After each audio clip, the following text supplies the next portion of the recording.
Assignment मैं तैयार कर रही थी, idol feast and the Lord सपर।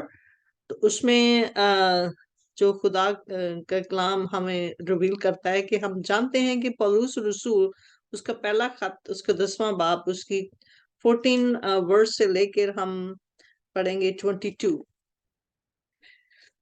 कि the Corinthian, the letter of Corinthian, Paul's apostle of the Lord letter to Corinthian, 1 Corinthians, chapter 10, verse 14 to 22. And what is Paul speaking to the church of Corinthian?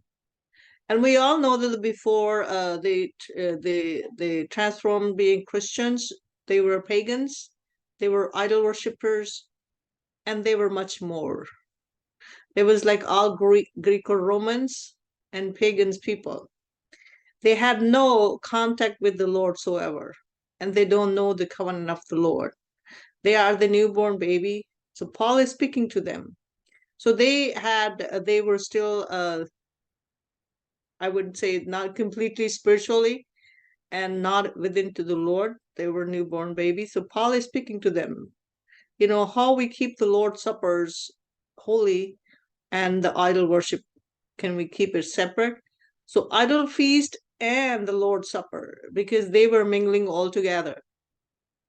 They were bringing idol's meat and they were bringing it to the table of the Lord, and they were partaking into that too as well with the Lord's Suppers. So the Paul is speaking to them, therefore, my dear friends, flee from adultery. I speak to sensible people. Judge for yourself what I say. Is not the cup of thanksgiving for which we give thanks?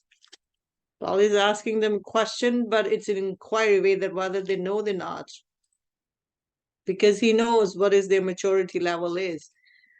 So participations in the blood of Christ, and is not the bread that we break a participation in the body of Christ, because there's one loaf, we who are many are one body, for we are share the one loaf. That we have one bread and we share it all. And that bread is Jesus Christ. Consider the people of Israel. Do not those who eat the sacrifice participate in the altar? Do I mean then the food sacrificed to an idol is anything, or that an idol is anything? No, but the sacrifice of pagans are offered to demons, not to God. And I do not want you to be participants with the demon. You cannot drink the cup of the Lord and the cup of demons too. You cannot have a part in both, in the Lord's table and the table of the demons. Are we trying to arouse the Lord's jealousy? Are we stronger than him that he is? So Paul is asking, because we know that those people, they were they were more educated people in a Roman time, Roman government. They were more educated. They were going by their wisdoms. They were very, their knowledge and wisdom was high, at a high level. So they always were going through their wisdom and through their knowledge. They were scholar, they were educated, and Paul is speaking to those people.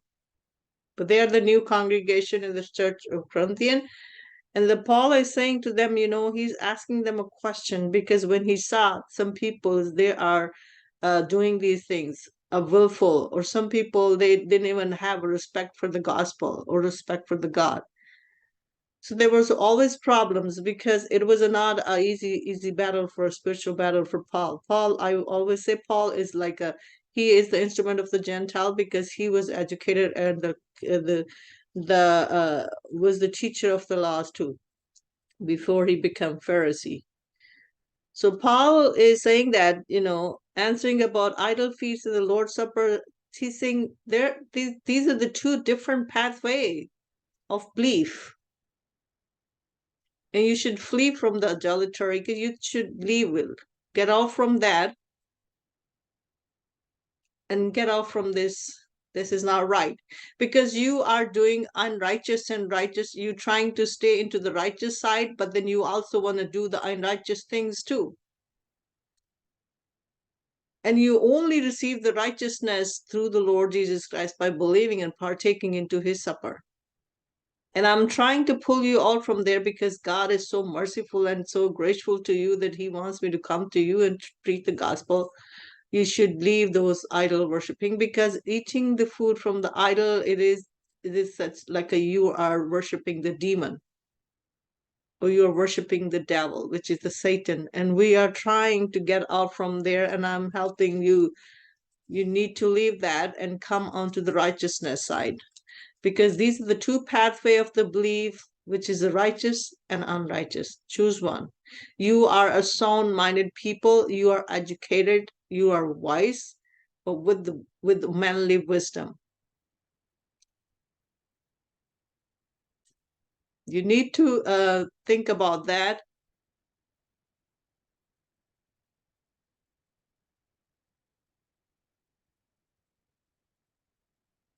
So you need to take a partake in a Lord's suppers, then be with that, because that's not holy. You are going from the unholy state to the holy state, but then you are mingling the holy and the holiness. They don't go together.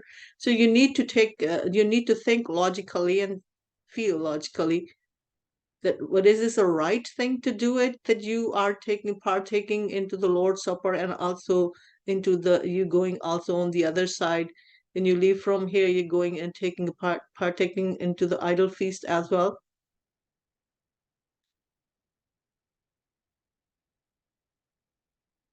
So Lord's Supper, which is the significance into receiving our righteousness, your belief of Christ, not joining on the Lord's tables to partake in a Lord's Supper, to show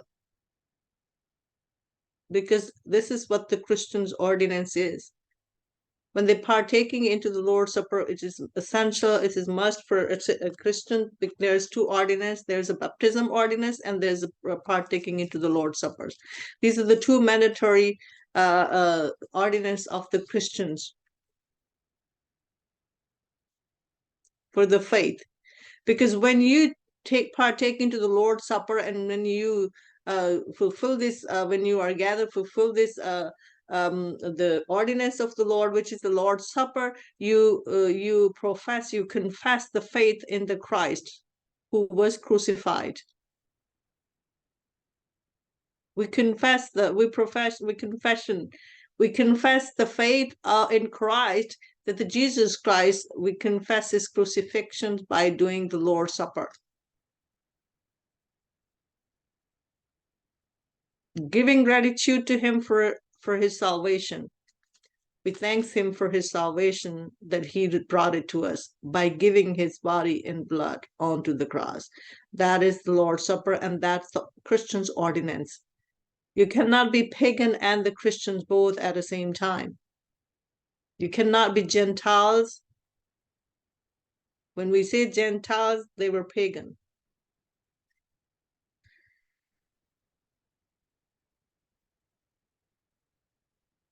Like I said, partaking into the Lord's Supper is the Christian ordinance and the professions of the faith in the Christ. Christian unite by the loaf of bread. That's what he said.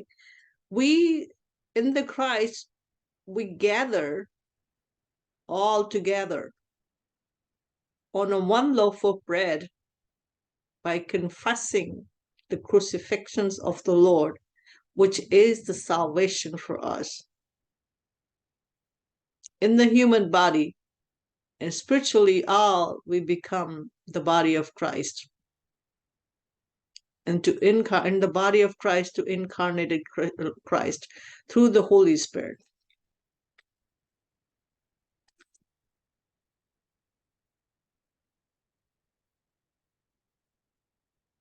And when we humanly body, we are gathered, we come in with our body, but in the spirit we unite with the Christ in the fellowship with him and one another. The meaning of the church is like we have to unite spiritually with the Christ, because Christ's spirit is the Holy Spirit. but he was in a flesh to give a sacrifice. That's called a Lord's Suppers, because when we confess our faith in Christ, we eat his body, we gather onto one loaf of bread, which is the same body, the body of Christ, and spiritually we connect with him, being his body in the humanly body. When the church gather, when people gather here in the name of Jesus. So this was confirmed because when God asked them to sacrifice to the Israel nation of Israel, when he mentioned here, when he's saying,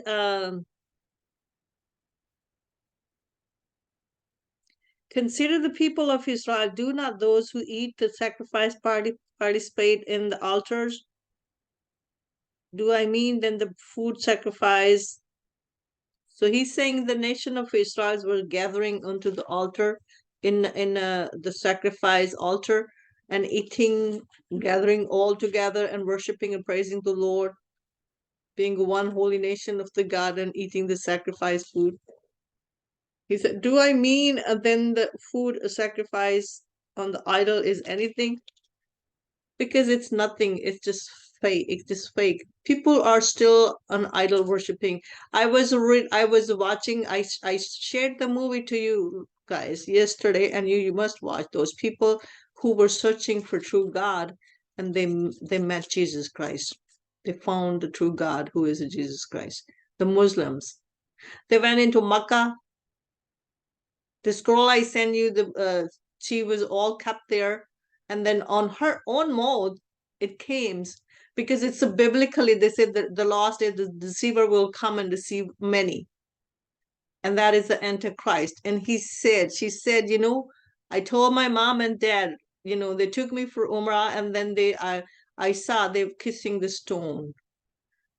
So that mean she said, I didn't gain any spirituality by kissing the stone. But when I was searching for the true God and my question was in my mind, suddenly the voices started coming to my Alpha and Omega, I'm beginning and the end. She said it was coming into my head, and I never heard these words. And when finally she found out these words, she converted Christian. She went back to her mom and dad and she said, you are doing adultery. And we are standing in the same board, because we are lucky because we are with the God. We are worshiping the living God who is alive and well,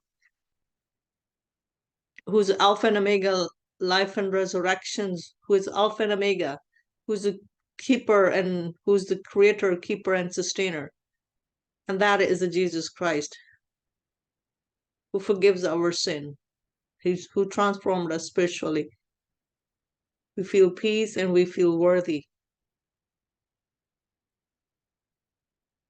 So that is why he say, whatever they're doing nothing. It's nothing to God, because there is no God at all.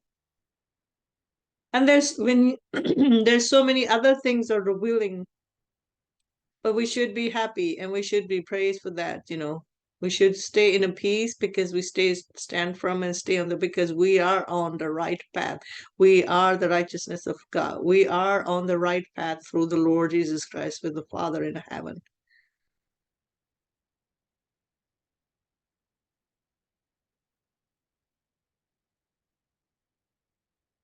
It is the end time. God is saving souls. We have to steadfast in a faith and stay here. So he's saying it, partaking and eating food of idol sacrifices, worshiping the idol to whom all was made, and all having fellowship or communion with the which is the devil. Because whatever they're doing it, they are pleasing the devil. And the devil is so deceiver, he will use the scriptures to deceive us. Always remember, the devil knows the word of God more than us. And he will deceive us by using the scripture from the Bibles. And how we can distinguish it? We can distinguish it by this help of the Holy Spirit. He will give us a critical thoughts. And he leads Although he speaks the word of God, but he leads a mark which does not go with the God. That's how we distinguish him. Because this battle is a spiritual battle, and this battle is with the Satan is a very tough battle. And we can only beat it through the Lord Jesus Christ and through his Spirit, the Holy Spirit. So he's saying, like, when you're partaking into the food, into the Lord's table, you're partaking into the holiness of the God. With the holy, then you are on the holiness side of the God. But when you are partaking the feast of the idol, you are partaking with the darkness side, which is unholy. So you cannot mix holy and unholy together. You cannot be righteous and unrighteous at the same level. And by doing that, he's saying it, by doing that, we're taking the judgment over us. Unknowingly or knowingly, what we don't do, we do these things, we do unholy thing, unrighteous thing, we are taking the judgment of God over us by knowing that. We are provoking the God jealousy. We're provoking him to rage towards us by doing that. That's what he's saying at the end. He's saying it, what are you trying to do? Paul is asking them, what the state mind of Paul would be when he's dealing with these issues with those people. He's a father to the church, and he has to go constantly deal with these problems with those people. Because those people, I don't say it was their fault, because the chosen people of the Israel, and God made the covenant with them to have a holy fellowship. God never came to the stranger's side and never made but now God is abandoned the nation of Israel through his son.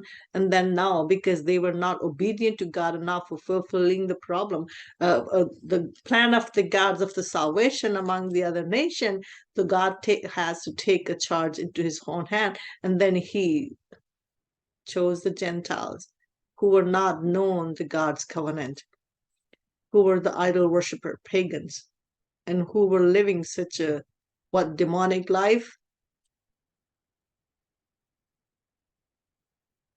The law was their God.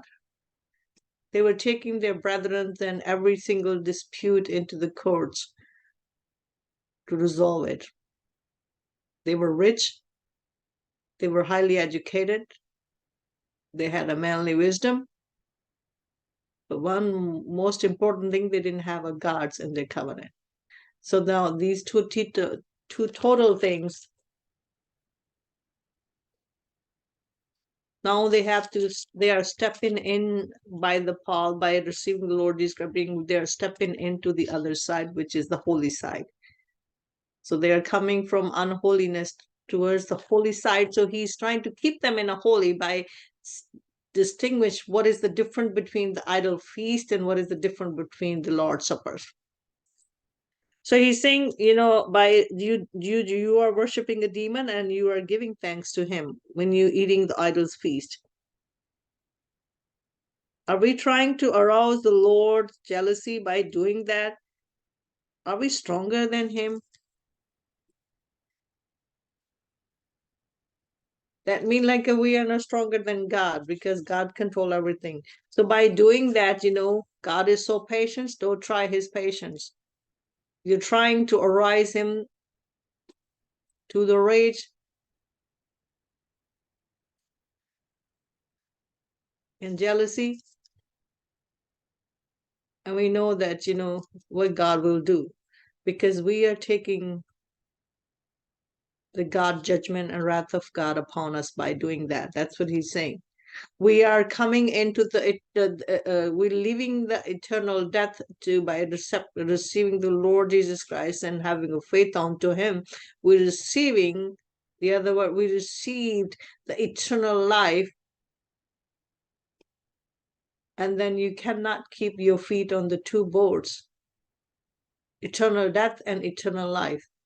You need to choose one, because if you are having unholiness and you are worshiping the demon, you still have a wrath of God upon you. You are trying to bring the judgment and the wrath of God and the eternal death. You're going back from eternal life to eternal death.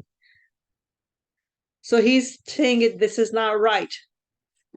And think, you should keep this ordinance because this is how you confess your faith. So today, if we are still if we're doing some ritual thing, the ritual thing, which is, in the form of adultery too, we should leave those. We should start living the holy life through the Holy Spirit and seek the wisdom and knowledge from the Holy Spirit. He will teach us how to walk in the Spirit, which is the Spirit of God. So we cannot walk with the spirit of evil because sometimes we get confused and then, we choose the wrong path. Rather than seeking through God, with the help of the Holy Spirit, through the Lord Jesus Christ, we go with our wisdom, with our ways. And so be careful. Every single breath we have to walk with the Spirit of God. This is what the Christianity is. This is what Paul is talking. It's a battle, constant battle.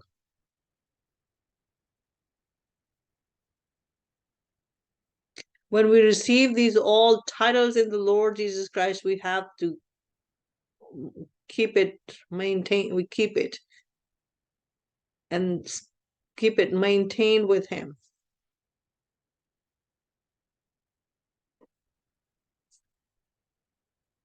So we cannot partake in the both, God and the demon, same together, because we will,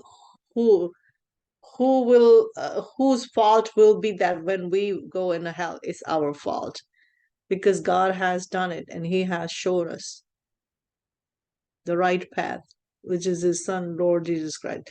He has shows the truth, His Son, and the life, which is His Son as well. Jesus is the truth, Jesus is the life, and Jesus is the path. He is the way.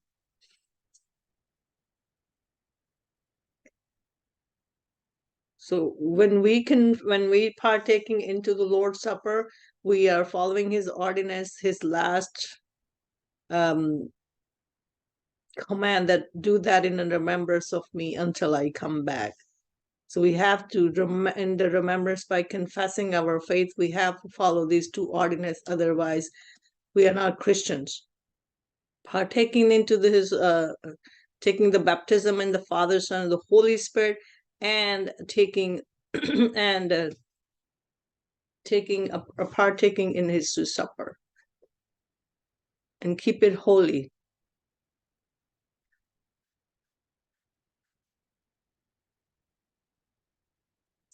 This is all, my brothers and sisters. I hope, and God bless you. I hope we received a blessing from all of us received a blessing from it.